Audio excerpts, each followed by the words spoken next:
Hello the future officers, welcome you all to study funda. तो दोस्तों, बहुत बहुत स्वागत है आपका आज की इस वीडियो में।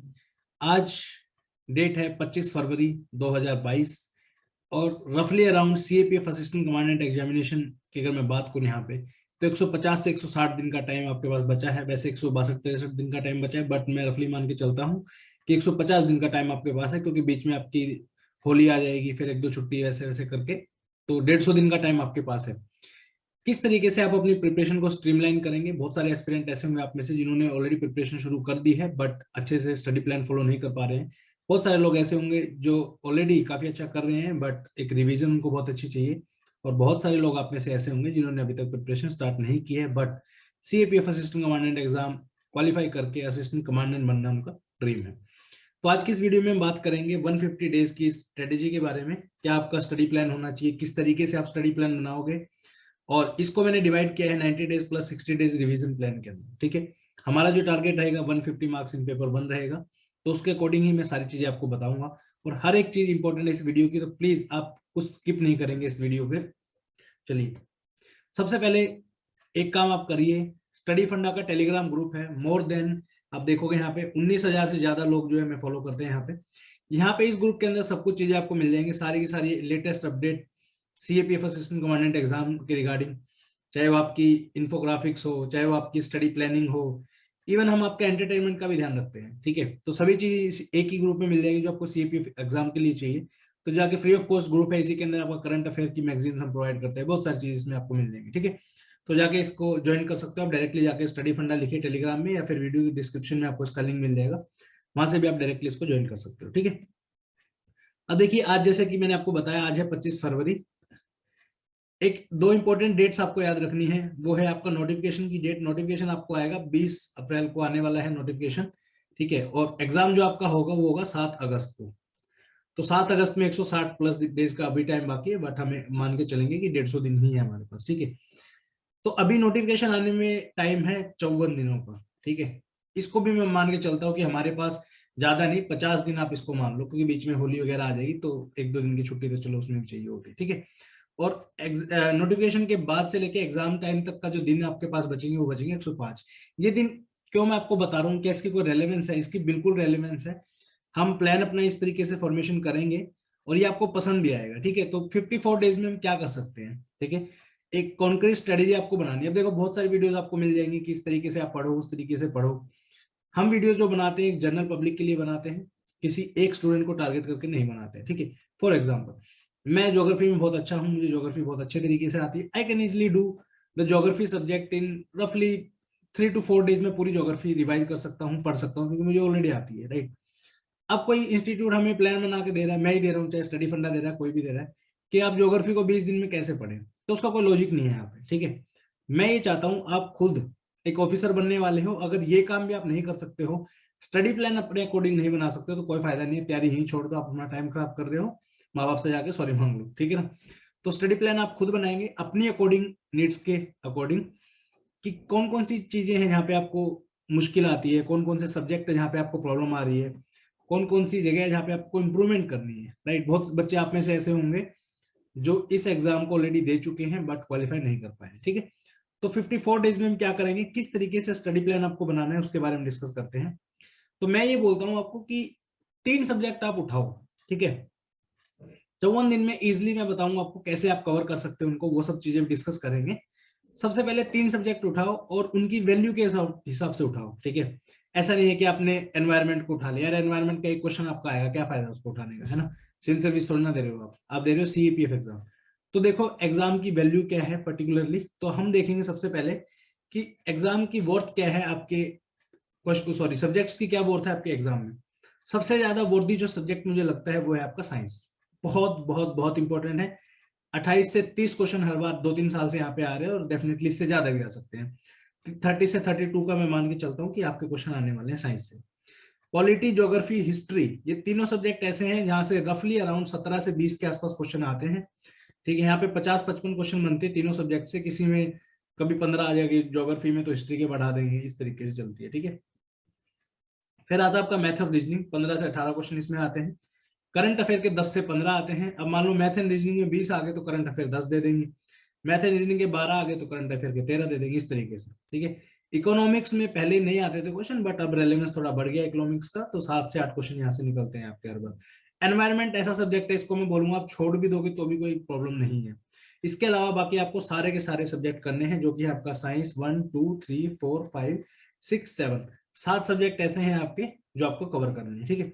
अब जैसा कि मैंने आपको बताया, इसमें से आपको कोई भी 3 सब्जेक्ट चुनने हैं जो आप इन 7 हफ्तों में पढ़ोगे, यानी कि 50-52 दिन का जो आपके पास टाइम है नोटिफिकेशन आने से पहले। ये हमने डेट क्यों चूज की वो पहले डिस्कस करते हैं। देखिए, अब आप प्लान बना के चलोगे कि 1 महीने में मुझे इतना करना है, 2 महीने में इतना करना है, 3 महीने में इतना करना है, वो थोड़ा सा रेलेवेंट नहीं लगता है। लेकिन आपका अगर ये टारगेट रहेगा कि यार नोटिफिकेशन 20 अप्रैल को आ रहा है, मैं 20 अप्रैल से पहले 3 सब्जेक्ट खत्म कर दूंगा बहुत अच्छे तरीके से, इसमें आपको ना एक एनर्जी मिलेगी कि यार एटलीस्ट मेरे 3 सब्जेक्ट कवर हो गए और मैं 70-80 नंबर का आदमी हो गया हूँ, ठीक है ना।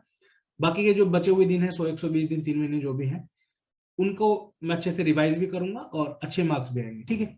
अब देखिए, मैं ये कह रहा हूँ कि किसी सब्जेक्ट में आपको मास्टर होने की जरूरत नहीं है।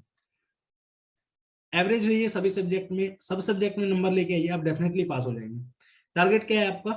75 क्वेश्चन आउट ऑफ 125, ठीक है। अब बहुत सारे बच्चे क्या करेंगे, साइंस उनको आती है, साइंस बैकग्राउंड से है, वो इजिली 20 से 22 क्वेश्चन ठीक करके आ रहे हैं पेपर में आउट ऑफ 30 क्वेश्चन, ठीक है। अब क्या करेंगे, साइंस में लगे रहेंगे कि मुझे 20 से 25 बढ़ा के 28 से 30 करने। ऐसा कभी नहीं होगा, आप कितनी भी पढ़ाई कर लो, कोई ना कोई क्वेश्चन आपका रह ही जाएगा। हर सब्जेक्ट की बात मैं आपको यहाँ पे बता रहा हूँ। कोई बच्चा मान लो for example, just a second, sorry, कोई बच्चा मान लो यहाँ पे ज्योग्राफी में बहुत अच्छा है, मान लो मैं अपना एग्जांपल देता हूँ, मैं ज्योग्राफी में बहुत अच्छा हूँ, ठीक है। मान लो 18 क्वेश्चन में से इजिली मैं 15 क्वेश्चन सोल्व कर पा रहा हूँ, तो ज्योग्राफी को छोड़ दो यार, ऑलरेडी तुम इतने लेवल पे पहुंच चुके हो कि तुम इससे ज्यादा नहीं कर सकते हो। कितना रिवाइज और कर लूंगा कि मैं 15 से 18 क्वेश्चन में पहुंच जाऊँ, नहीं पहुंच सकते, इम्पॉसिबल है। 2-3 क्वेश्चन हर बार रहेंगे क्योंकि यूपीएससी ऐसे क्वेश्चन देता है आपको, ठीक है। मेरा जो एम है वो क्या होना चाहिए कि यार जो मेरा बिल्कुल वीक सब्जेक्ट है, जैसे मुझे साइंस नहीं आती फॉर एग्जाम्पल, ठीक है, साइंस में यार मैं हार्डली 7-8 क्वेश्चन कर पाता हूँ 28-30 में से, यानी यहाँ पे 20 क्वेश्चन इंक्रीज करने का स्कोप है। तो क्यों ना ज्योग्राफी का जो टाइम वेस्ट मैं कर रहा हूँ यहाँ पे हफ्ता 10 दिन 5 दिन, उसको एक्स्ट्रा टाइम में साइंस में दूं। मान लो साइंस में मैंने सोचा कि मैं 20 दिन दूंगा, प्लस में 15 दिन दूंगा ज्योग्राफी को, तो मैं यहाँ पे क्या कर सकता हूँ, 5 दिन ज्योग्राफी के रखो यहाँ पे रिवाइज करके, और 10 दिन यहाँ पे जो है डाल दो इसमें, ठीक है। तो इस तरीके से बेसिकली आपको चीज फॉलो करनी है। अब 3 सब्जेक्ट का जो कंसेप्ट था वो आपको एक बार थोड़ा सा समझा देता हूँ, ठीक है। अब सब्जेक्ट आपको देखने हैं कि कौन सा सब्जेक्ट आपके हिसाब से वीक है, कौन से आपका स्ट्रॉन्ग पॉइंट है, ठीक है। सबसे पहले इसमें चीज वो होगी, आपका जो सबसे वीकेस्ट सब्जेक्ट है वो आपको उठाना है। मैं अपने एग्जांपल से आपको समझा सकता हूं। फॉर एग्जांपल, मेरा सबसे वीक इनमें मान लो बाय चांस की साइंस है, तो मैं क्या करूंगा कि मैं साइंस सब्जेक्ट उठाऊंगा, ठीक है। साइंस मैंने उठाया, उसके बाद एक बहुत फेवरेट जो मेरा सब्जेक्ट है, जो हलवा है मेरे लिए, वो है ज्योग्राफी, ठीक है। मैं बहुत इजिली रफली अराउंड 4 से 5 दिन में पढ़ दूंगा पूरी ज्योग्राफी, मतलब, ठीक है। उसके बाद एक सब्जेक्ट और मैं उठाऊंगा जो एग्जाम पॉइंट ऑफ व्यू से भी इंपॉर्टेंट है और आपको करना भी है, ठीक है। तो इनमें से वो क्या हो सकता है आपका, इकोनॉमिक्स मान लो मैंने उठा लिया फॉर एग्जाम्पल, ठीक है। इनकी वेटेज देखो कितनी होगी, 30 क्वेश्चन आपके ज्योग्राफी साइंस से आ रहे हैं, 20 यहाँ से आ रहे हैं, और 8 क्वेश्चन आपके यहाँ से आ रहे हैं। कितने हुए आपके 58 क्वेश्चन जो है आपके कवर हो गए आउट ऑफ 125, ठीक है। अब मैं ये मान सकता हूँ कि 58 में से ज्यादा नहीं यार, रो पीट के आप 45 क्वेश्चन तो ठीक कर ही दोगे, है ना। 13-14 क्वेश्चन का बफर यहाँ पे आ गया है, 45 नहीं करोगे 42 कर दोगे, मतलब आधा काम आपका यहाँ पे हो गया। सिर्फ 30 क्वेश्चन और आपको निकालने हैं, आपका कट ऑफ क्वालिफाई हो जाएगी, ठीक है। अब ये करना कैसे है, इसको कंटिन्यूटी में कैसे करना है वो भी डिस्कस कर लेते हैं। मान लिया मैंने 3 सब्जेक्ट उठाए, जैसे कि बताया मैंने आपको, जस्ट अ सेकेंड। पहला मैंने उठाया साइंस, दूसरा मैंने लिया ज्योग्राफी, और तीसरा मैंने लिया इकोनॉमिक्स, ठीक है। हाँ, एक चीज मेक श्योर ये कर लो, जो आपके करंट अफेयर है ना उसको अलग से आप दिन नहीं दोगे। करंट अफेयर इज लाइक रात को सोते समय डेली मुझे आधा घंटा आप करंट अफेयर पढ़ लो, ज्यादा नहीं, सिर्फ 30 मिनट्स का करंट अफेयर आप पढ़ लो, इट्स मोर देन एनफ, से ज्यादा की रिक्वायरमेंट नहीं है। चाहे पेपर 1 के लिए हो चाहे पेपर 2 के लिए हो, ठीक है। 2 के लिए अगर पढ़ रहे हो तो विजन आईएएस की मैगजीन फॉलो कर सकते हो, 1 के लिए अगर करना है तो स्टडी फंडा की मैगजीन कर सकते हो। हमारी मैगजीन इतनी छोटी है कि आप हार्डली 2-3 घंटे में सारी मैगजीन खत्म कर सकते हो, ठीक है। तो अब मैं क्या करूंगा, मैं एक टाइमलाइन बनाऊंगा यहाँ पे, ठीक है, इस तरीके से। ये आप अपने नोटबुक में कर सकते हो। ये पहला दिन है आपका, ये डे 52 है यहाँ पे, ठीक है। तो मैं एक रफ आइडिया मुझे होगा कि यार मैं कितने दिन में कौन सा सब्जेक्ट क्या कर सकता हूँ। जैसे ज्योग्राफी का मुझे पता है, I am very much confident कि ज्योग्राफी में इजिली अगर पूरा पूरा दिन दूं तो 3 दिन में या 4 दिन में कर सकता हूँ। हाफ हाफ डेज अगर दूं तो मैं 6-7 दिन मुझे लग जाएंगे। ठीक है। एक चीज और आपको यहाँ पे करनी है, डेली के 2 सब्जेक्ट पढ़ने हैं, सिंगल सब्जेक्ट नहीं पढ़ोगे, 2 सब्जेक्ट प्लस में डेली का आधा घंटा करंट अफेयर, इसके अलावा आपको कुछ नहीं करना है। तो मैं मान के चलता हूँ कि मैंने उठाया है साइंस और ज्योग्राफी। ठीक है। अब ज्योग्राफी का मैं 2 सब्जेक्ट के हिसाब से पढ़ रहा हूँ तो मुझे एटलीस्ट 10 दिन चाहिए। ठीक है, 10 दिन में मैं बहुत प्यार से कर सकता हूँ, तो 10 दिन में मैं कर दूंगा। तो मैं क्या करूंगा इसमें, अब साइंस का है, साइंस को मैं बहुत खुला वेला टाइम दूंगा बिल्कुल साइंस को। ठीक है। मैं जनरली साइंस को लोग देखते हैं 20 दिन, 15 दिन, 25 दिन ऐसे देते हैं। मैं कह रहा हूँ कि आपको 20-25 की भी जरूरत नहीं है, 40 दिन का आप टाइम लेके चलो। फॉर एग्जाम्पल यहाँ पे मार्क करते हैं, यहाँ पे मान लो आपका 48th डे आएगा, आपका डेट को अपने हिसाब से आप देख लेना। डे 1 से लेके डे 40 तक आपको क्या करना है, यहाँ पे साइंस करनी है। होगी साइंस आपकी। मैं नहीं कह रहा कि एक दिन में पढ़ो, 40 दिन का टाइम मोर देन एनफ है। ठीक है। ये मैंने चार्ट भी यहाँ पे डाला है, इसको आप फॉलो कर सकते हो बहुत प्यार से, कोई दिक्कत नहीं है। ठीक है, इसके ऊपर हम आगे आएंगे, अभी फिलहाल यही की डिस्कस करते हैं। ठीक है। तो साइंस आगे आपकी 40 दिन तक आपको कवर करनी है। अब डे 1 से ही आपकी ज्योग्राफी भी शुरू है यहाँ पे। तो मैं मान के चलता हूँ कि 10 नहीं, 15 ले लो। ठीक है, 10 तो चलो थोड़े हो गए, 15 दिन। 15 दिन में आपकी ज्योग्राफी यहाँ पे खत्म होगी। ठीक है। कितना टाइम बचेगा यहाँ पे आपका बचा हुआ, 25 दिन बचे। 25 दिन में आप क्या करो, यहाँ पे अनदर सब्जेक्ट शुरू कर दो, इकोनॉमिक्स कर दो। ठीक है। 20 ले लो, 15 नहीं तो 20 ले लो ज्योग्राफी में, 2 सब्जेक्ट में चलो टाइम लग जाएगा मान लिया। 20 दिन ले लिए तो 20 दिन तो बचे ना आपके, 20 दिन मतलब हाफ टाइम जो दूसरे सब्जेक्ट का था। यहाँ पे आपने इकोनॉमिक्स उठा ली, यहाँ पे आप हिस्ट्री उठा सकते हो, पॉलिटी उठा सकते हो, आपको करना है सब। ठीक है। 40 दिन के बाद भी मेरे पास 10 दिन का टाइम यहाँ पे बच गया है। ठीक है। अब ये मत कहना कि सर मुझे तो 52 दिन चाहिए साइंस पढ़ने के लिए, 52 कुछ ज्यादा ही हो जाएंगे, 40 दिन इज अ गुड टाइम। या फिर आप एक काम कर सकते हो कि चलो पूरा मान लिया कि आप पूरा साइंस को पूरा 52 दिन का टाइम दे रहे हो, कि डेली के, चलो डेली के ज्यादा नहीं, 3 से 4 घंटे में साइंस को दूंगा और 52 दिन में इजिली आप साइंस कंप्लीट कर दोगे। ठीक है, जो पैटर्न मैंने आपको बताया था बहुत ही अच्छे तरीके से डुएबल है। 40 दिन में डुएबल वैसे तो, पर मान लिया कि आप 52 में करोगे। ठीक है। दूसरा सब्जेक्ट उठाओ यहाँ पे ज्योग्राफी, ये आप बहुत अच्छे से कर सकते हो 20 दिन में। बच्चे कितने आपके पास, 32 डेज। दूसरा मुश्किल सब्जेक्ट जो आपको लगता है थोड़ा बहुत है, या फिर लगता है कि हाँ यार इसमें थोड़ी मेहनत करनी पड़ेगी, पॉलिटी और हिस्ट्री में से कोई सा भी उठा लो, उसको यहाँ पे कंटिन्यू कर लो। तो इस तरीके से आप अगर फॉलो करोगे तो मैं आपको गारंटी दे रहा हूँ 52 डेज के अंदर एक मेजर सब्जेक्ट जो आपका सबसे बड़ा फियर है, कोई भी हो सकता है, अब बहुत सारे बच्चे जो साइंस के हैं उनके लिए ज्योग्राफी एज अ फियर हो सकता है। ठीक है। तो एक सब्जेक्ट आपका major, for me it science for example. वैसे मैं साइंस बहुत अच्छी पढ़ा सकता हूँ, मैंने पढ़ाया नहीं है कभी, बट साइंस में पढ़ा सकता हूँ। ठीक है। एक साइंस मेरे लिए कवर हुआ इजिली, दूसरा ज्योग्राफी बहुत इजिली कवर हुआ, तीसरा करंट अफेयर में डेली पढ़ रहा हूँ आधा घंटा, ये कवर हो जाएगा मेरे लिए। ठीक है।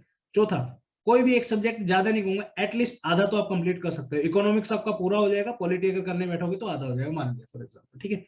अब चलते हैं, नोटिफिकेशन आपका रिलीज हो गया, आपने फॉर्म भर दिया, 21 तारीख को आप चिल कर रहे हो, बढ़िया है। 22 तारीख से आप बैठ के पढ़ने। ठीक है।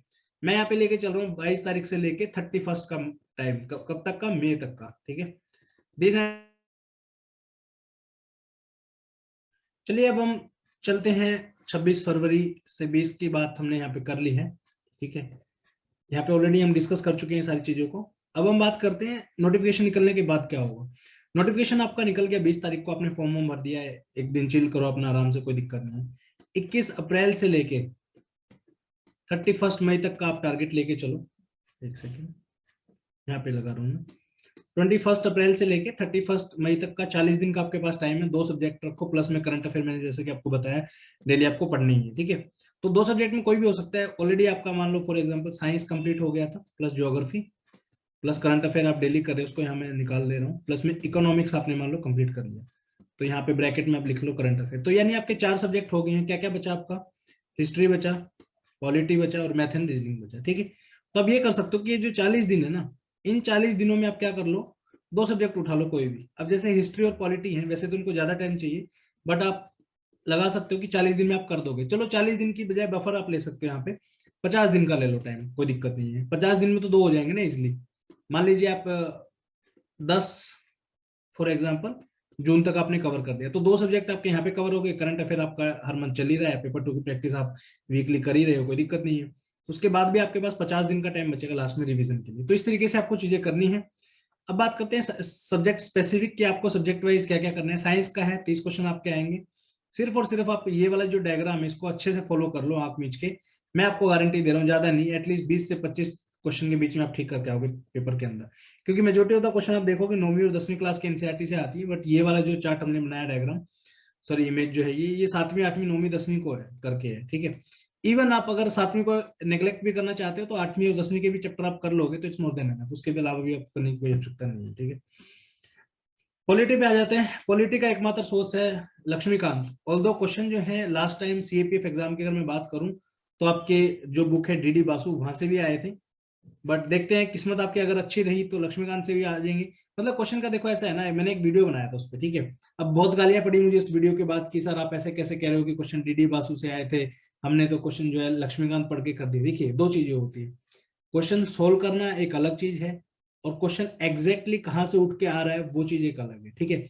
अभी तो चलो आपकी नॉलेज थी, कुछ कुछ चीजें पड़ी हुई हैं आपने जो हर दोनों जगह कॉमन है, तो आपने कर दिया। मान लीजिए आपके 20 क्वेश्चन आ रहे हैं, 20 में से 10 क्वेश्चन आपके ऐसे आ गए जो बिल्कुल स्टेटमेंट वाइज वहीं से उठा रखे और वो स्टेटमेंट कहीं और दी नहीं हुई है। इसका अच्छा एग्जाम्पल आपको बताता हूँ। स्पेक्ट्रम बहुत बच्चों को पता है कि स्पेक्ट्रम बहुत तगड़ी बुक है, ठीक है, लेकिन मॉडर्न इंडिया का अगर एनसीईआरटी में से कोई क्वेश्चन आ गया ना, तो मैं गारंटी दे रहा हूँ कि आप स्पेक्ट्रम पढ़ के वो क्वेश्चन सॉल्व नहीं कर पाएंगे, ठीक है। मॉडर्न इंडिया कौन सी बोल रहा हूँ मैं, थीम्स वाली जो थर्ड एनसीईआरटी है, अगर वहां से कोई क्वेश्चन आ जाता है तो स्पेक्ट्रम पढ़ के आप वो क्वेश्चन सोल्व नहीं कर पाएंगे, ठीक है। बहुत सारे क्वेश्चन है, उसका मैं जिक्र नहीं करूंगा यहाँ पे, बट है वो चीज, ठीक है। तो ये चीज आपको ध्यान रखनी है। उसके बाद इसमें आप चैप्टर्स की अगर मैं बात करूं, सिर्फ लक्ष्मीकांत अगर आप पढ़ रहे हो तो ये वाले चैप्टर कर लेना, इसमें आपका एटलीस्ट 70 to 80% सिलेबस इसी में कवर हो जाएगा। इसके अलावा हिस्टोरिकल बैकग्राउंड से एक क्वेश्चन आएगा, ऐसे ऐसे करके आते हैं। Fundamental right and duty, DPSP and basic structure, president and governor, parliament and parliamentary committees, village panchayat municipality, supreme court, high court, और इसमें जोड़ लेना एक चीज हो क्या है, कॉन्स्टिट्यूशनल बॉडीज और नॉन कॉन्स्टिट्यूशनल बॉडीज। इतना कर लो, आपका 80% सिलेबस यहीं से कवर हो जाएगा, ठीक है। ज्योग्राफी की अगर बात करूं, एनसीईआरटी पढ़नी है आपको चार, इनके ऊपर बहुत डिटेल वीडियो में चारों के ऊपर बना चुका हूं, आप जाके देख लेना। इंडिया फिजिकल एनवायरनमेंट और फिजिकल ज्योग्राफी, इन दोनों से आपके 60 से 70% क्वेश्चन आ जाएंगे, ठीक है। बाकी बचे हुए 30% क्वेश्चन या 25% क्वेश्चन, या आप बोल सकते हो आप कि 75% यहाँ से आते हैं, 25% यहाँ से। इसका मतलब 20 क्वेश्चन अगर आ रहे हैं तो 20 में से 4 से 5 क्वेश्चन आपके इन दो बुक से आने ही आने तय है, ठीक है। इस बार भी आए थे, हर बार आते हैं, ठीक है। तो ये दो बुक भी आपको पढ़नी है। उसके बाद अब इतनी हेडक आप लोगे कि ये पढ़ दें वो छोड़ दें, क्या करें क्या नहीं करें। स्टडी फंडा का पूरा 6 मंथ का प्लान है, ऑलरेडी रिलीज हो चुका है। ये कोर्स आप ज्वाइन कर सकते हो, इसके अंदर आपके best of best notes, videos, ये सब चीजें आपको जो है मिल जाएंगी। सारी चीजें हमने अच्छे से कवर की है। ये हमारा लास्ट 2020 का जो रिजल्ट आपका आया था वो है, ऑल इंडिया रैंक 9, 10, 21, ये सब चीजें चलो ठीक है, आप देख लेना इनको, ठीक है। इसके अलावा 2019 में भी all India rank 4, Purjeet Rajan all India rank 2, all India rank 5, top 10 में हमारा हर एग्जाम में कोई ना कोई रैंक रहता है, ठीक है। हिस्ट्री की अगर बात करूं यहाँ पे, तो हिस्ट्री में आप देख सकते हो थीम्स आपको पढ़नी है 12th क्लास की एनसीईआरटी की बुक्स में, बहुत इंपॉर्टेंट है। लूसेंट और स्पेक्ट्रम में से जो है आप एक चीज चूज कर लीजिए। मैं प्रेफर करूंगा कि आप लूसेंट पढ़ो, अगर आप चीजों को रट सकते हो तो बहुत बेस्ट ऑफ बेस्ट चीजें हैं, क्योंकि 100 पेजेस में आपकी पूरी हिस्ट्री हो जाएगी रिवाइज, ठीक है, एंशिएंट, मेडाइवल और सब कुछ। लेकिन कुछ बच्चों को ये है कि सर हमने तो ऑलरेडी स्पेक्ट्रम पढ़ी हुई है तो हम क्या करें, ठीक है, हम लूसेंट नहीं पढ़ सकते। स्पेक्ट्रम पढ़ी है तो बहुत अच्छी बात है, स्पेक्ट्रम पे ही रुके रहो। उसमें आप क्या कर सकते हो, स्पेक्ट्रम के 1800 के बाद के जितने भी इवेंट हुए ना, वो एक बार देख लो, अच्छे से रिवाइज उनको करो।